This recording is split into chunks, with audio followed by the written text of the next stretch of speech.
పనసవల్లి ప్రసాదం సిద్ధం.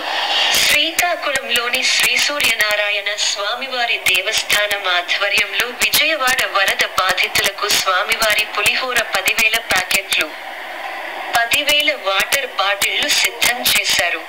ఈ మేరకు వాటిని విజయవాడకు ప్రత్యేక వాహనంలో తరలించామని ఆలయ ఈవో రమేష్ బాబు వెల్లడించారు.